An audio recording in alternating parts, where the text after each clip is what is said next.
Olá a todos, sejam muito bem-vindos e hoje vamos falar de um tema que costuma transitar entre sensacionalismo esotérico e apagamento histórico. Vamos falar sobre como figuras estranhas da cosmologia banto-africana, como Daimons e Lúcifer, são enxertadas dentro da Quimbanda. Para darmos início à nossa reflexão, é fundamental que a gente situe nosso ponto de partida através da história e da linguística. Como pesquisador, observo que muitos dos equívocos cometidos sobre a Quimbanda partem de um total desconhecimento sobre suas raízes centro-africanas. Como vimos lá no nosso primeiro vídeo aqui sobre a série de Quimbanda aqui no canal, já vimos que a palavra Quimbanda, e a própria prática da Quimbanda não surge no Brasil, muito menos em livros esotéricos ou de magia europeia. Ela tem sua gênese dentro de língua da família Banto, como o Quimbundo e o Kikongo. Como já aprendemos aqui no nosso canal, a origem da palavra designa o sacerdote de cura e também designa aquele que tem o conhecimento técnico e espiritual para poder transitar entre o mundo dos vivos e o mundo dos mortos com comunicação. Mas um ponto importante que eu não falei nos outros vídeos e é interessante a gente levar isso em consideração é que o Quimbanda também era conhecido por ser aquele que frustrava as investidas espirituais dos Muloji ou Muloji, e os Indok, que são justamente os feiticeiros que dedicam sua vida à feitiçaria maléfica. E se você quer um vídeo aqui só sobre os Muloji e os Indok, comenta aqui embaixo que eu faço esse vídeo. Na África Central, a Quimbanda era, em muitos lugares ainda é, uma instituição de cura e equilíbrio social. E aqui é importante deixar claro que dentro dessa questão de bem e mal, para o africano e para o indígena brasileiro, é muito diferente do nosso contexto ocidental. O bem e mal, ele é muito relativo de pessoa para pessoa. Por exemplo, mandar magia para uma pessoa que te enviou uma magia maléfica, para algumas pessoas é fazer o mal. Para algumas pessoas você deveria deixar isso de lado e somente se proteger. Para outras isso é justiça. Então o conceito de bem e mal ele é muito relativo. E o conceito de cura para o africano e para o indígena brasileiro é todas as curas. A cura do corpo físico, da alma e também a cura das suas necessidades sociais, como por exemplo, você ter uma necessidade financeira, uma necessidade social, tudo isso também faz parte da cura. Logo, o Quimbanda, que é aquele que é o curador, vai ter também esses tipos de trabalho voltados para a cura de todos os males. E dentro da Quimbanda, como já vimos em outros vídeos, vamos entender que a figura central é o ancestral. O culto gira em torno dos baculos e dos intatas, que são espíritos daqueles que vieram antes de nós e que, por meio de seus conhecimentos, continuam guiando a comunidade.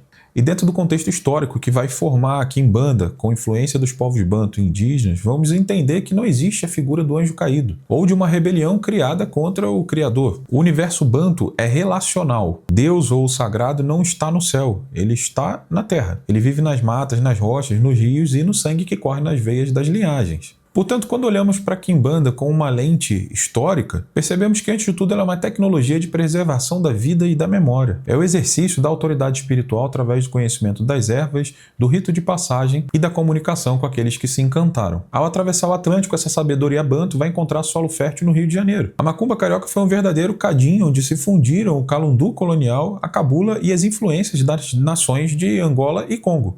Naquele Rio de Janeiro do século XX, as entidades que a gente vai chamar de Exu e Pombagira já se manifestavam, mas a sua identidade era profundamente humana e territorial. Eram mestres, malandros, mulheres da vida, pretos velhos e caboclos que traziam no seu axé a vivência das ruas e das senzalas.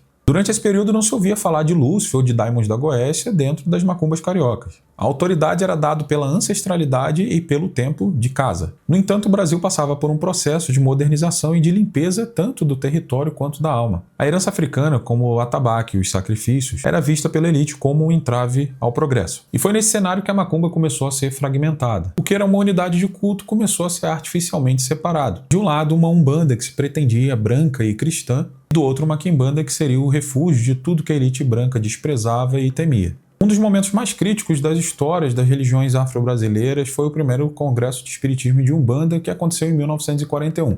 Eu sei que eu estou devendo um vídeo sobre o primeiro Congresso de Espiritismo de Umbanda e logo eu faço esse vídeo.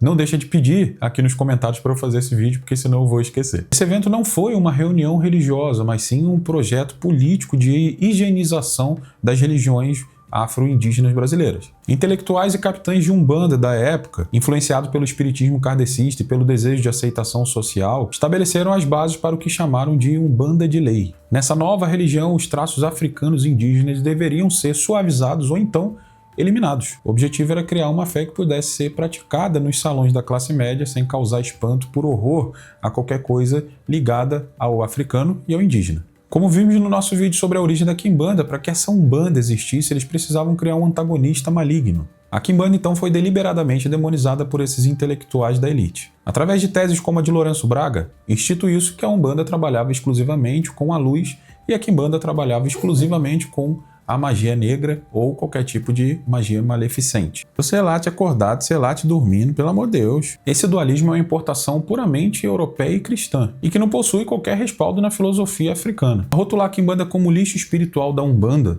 o Congresso de 1941 praticou o racismo religioso institucionalizado, principalmente por tentar domesticar o sagrado preto indígena sobre as regras da moralidade burguesa. Se o primeiro Congresso de Espiritismo de Umbanda já criou uma divisão entre a Umbanda e a Quimbanda, tirando de dentro da macumba carioca, foi a literatura ocultista da década de 50 que deu à Quimbanda um rosto estrangeiro. O caso mais emblemático é o de Aloysio Fontinelli em sua obra chamada Exu, de 1952. Fontinelli, no esforço de um intelectualismo desenraizado, decidiu que os Exus de Quimbanda eram a mesma coisa que os Daimons da Goécia. E se você quiser um vídeo só sobre Goécia, comenta aqui embaixo que eu trago pessoas que são especialistas no assunto para poder fazer esse vídeo junto comigo. Goécia é um sistema de magia cerimonial europeia contida em grimórios, como por exemplo a Chave Menor de Salomão.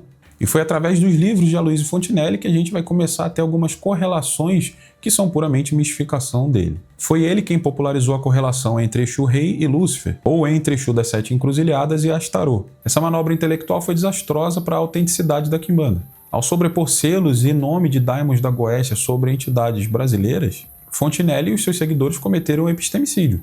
Eles mataram o conhecimento original para colocar no lugar uma fantasia europeia. A premissa aqui era bem clara.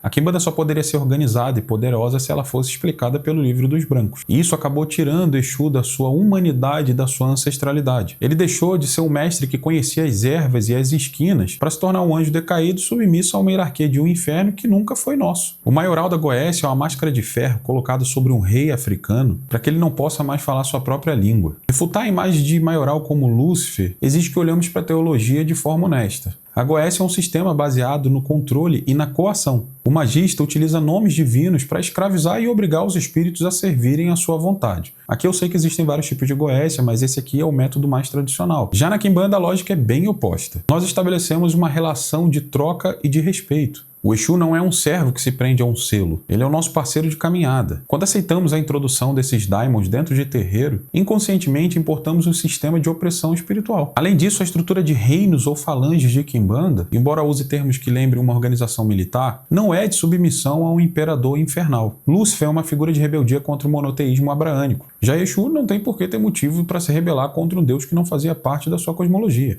Exu é o equilíbrio, é ele que permite que a ordem e o caos convivam. Tentar encaixar essa complexidade no diagrama de demônios medievais é uma simplificação que beira o ridículo acadêmico e uma ofensa religiosa. É preciso entender que as semelhanças superficiais, como o uso de tridente que simboliza poder e também agricultura, foram usadas maliciosamente para forçar um sincretismo que só beneficia o apagamento histórico. O cerne da questão é que a introdução de Goécia dentro da Quimbanda é uma das faces mais horríveis do racismo religioso. Ele atua de forma sutil, fazendo com que o próprio praticante acredite que sua religião só tem valor se ela tiver alguma ligação com o ocultismo europeu. É a ideia que o preto e o indígena só é sábio se eles lerem o livro dos brancos.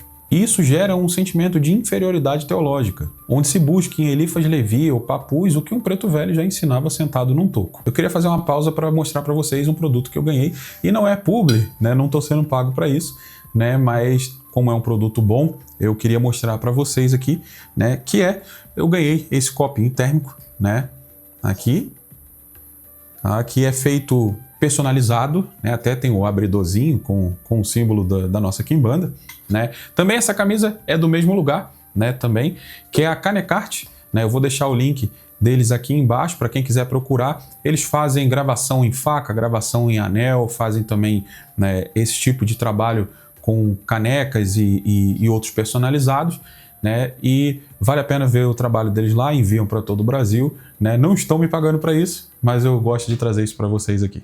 Como pesquisadores, a gente deve sempre apontar e denunciar essa demonização que serviu para poder fazer com que a polícia perseguisse e destruísse terreiros. E isso não foi só antigamente, até hoje a gente vai ver diversas vezes acontecendo, né, de pessoas destruindo terreiros porque acreditam que a gente tem alguma relação com o demônio que só existe na crença delas. Decolonizar a Quimbanda significa retirar essas camadas de preconceito e da literatura barata que foi jogada sobre ela. significa devolver ao Tata e ao Nganga o direito de decidir quem são suas entidades, principalmente sem precisar de autorização de grimórios europeus que nunca pisaram nas sagradas encruzilhadas brasileiras. E para ficar mais didático, eu trago aqui alguns trechos dos livros de Aloysio Fontinelli, para vocês verem o tamanho absurdo que era isso. É bom deixar claro que antes desses livros não existe nenhuma menção de Lúcifer, de Astaroth, de qualquer daimon da Goécia dentro da Quimbanda. No seu livro Exu de 1952, ele diz o seguinte: o imperador é Lúcifer, o general em chefe é Beuzebu, o grão-duque é Astaroth. Esses três formam a trindade maldita que governa a Quimbanda. Veja bem o tamanho desse problema. Fontinelli pegou nomes de um sistema de magia europeu, a Goécia, e disse que eles mandavam em nossos Exus. Ele disse que Exu Rei das Sete Encruzilhadas era a mesma coisa que Astaroth e que Exu Calunga era subordinado de entidades da morte da Europa. Ele ignorou que Exu é um espírito humano e que viveu, que teve história e que se encantou aqui nas ruas do Brasil. Ele trocou a nossa identidade real por uma fantasia europeia ou outra religiosidade que vem de um povo europeu. Então Fontinelli não estava ensinando Quimbanda ou registrando a Quimbanda. Ele estava criando uma Quimbanda que cabia dentro da cabeça de quem acreditava no diabo cristão. É desse tipo de literatura que nasce a ideia de que Maioral é Lúcifer. É algo que não tem nenhum pé na realidade dos antepassados, sobretudo aqueles que vêm de uma cosmologia banto ou indígena. E aqui a gente precisa entrar mais na política do que na religiosidade. Quando Aloysio Fontinelli escreve esses livros, e não somente ele, outras pessoas também vieram, ele teve muitos seguidores,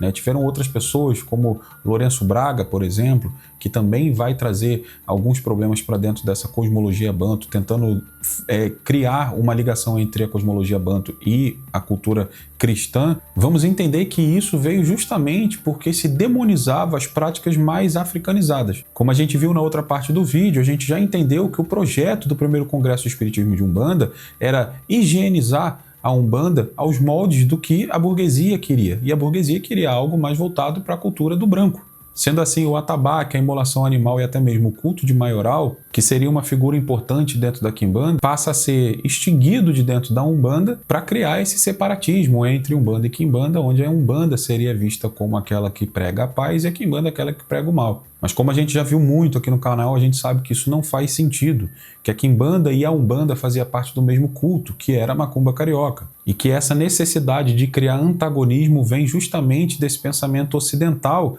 cristão, que acredita que para que se exista o bem, precisa existir o mal e vice-versa. Logo, sem base nenhuma, esses escritores intelectuais dessa elite branca, que em sua maioria nem umbandista eram espíritas kardecistas, começaram a escrever sem nenhum tipo de compromisso com a cosmologia africana ou indígena. Seu único objetivo era criar uma aversão maior ao culto africano e indígena através de sua concepção totalmente equivocada. Mas não se engane achando que essas pessoas tinham qualquer compromisso com o que eles diziam que era fazer o bem.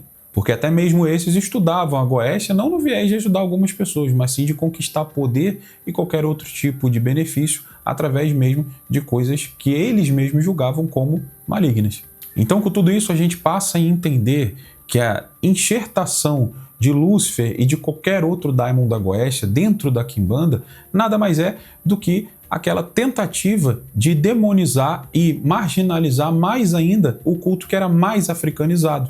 Esse é um dos motivos da gente ver a Quimbanda até hoje tendo como tradição os seus toques sendo fechados e não abertos para público ou assistência, porque a perseguição existe até hoje. Inclusive existem pessoas que insistem em dizer que trabalham com Lúcifer ou com daimons dentro da Quimbanda. E a origem disso é exatamente desses livros de pessoas que eram extremamente racistas e pessoas que não tinham compromisso nenhum com a historicidade ou com a cosmologia banto, né, e também indígena. Então assim a gente entende que a introdução de personagens como Beuzebu, Lúcifer ou qualquer daimon da Goécia dentro da Quimbanda, né, não faz nenhum sentido, já que não faz parte da cosmologia banto indígena e muito menos vem dentro de um contexto de amálgama ou simbiose religiosa. Ela vem através de racismo religioso, tentando demonizar mais ainda o culto que já era africano, né, e aqui se torna afro-indígena e aí vira uma afronta para a elite brasileira. Para finalizar, eu vou deixar aqui um recadinho. O nosso livro Magia, Teoria e Prática na Umbanda está em promoção lá no Shopee. Eu vou deixar o link aqui para vocês aqui embaixo. Quem quiser comprar o livro pode comprar lá, tá? Eu envio ele autografado se a pessoa quiser, né? E qualquer coisa é só clicar ali e mandar uma mensagem para mim falando que comprou, né? E eu faço esse carinho, né? Aí já que vocês estão fazendo esse carinho comigo também. E se você gostou do vídeo, curte, compartilha, comenta aqui embaixo para poder trazer um engajamento e a gente conseguir trazer mais dúvidas e mais pessoas para conversar sobre essa questão e outras questões mais. Eu peço que qualquer coisa que faltou aqui no vídeo, que vocês sentiram uma falta ou então tenha parecido um pouco distante do que vocês acreditam, comenta aqui embaixo, sempre com respeito, e aí você vai ter o seu comentário também respondido com respeito.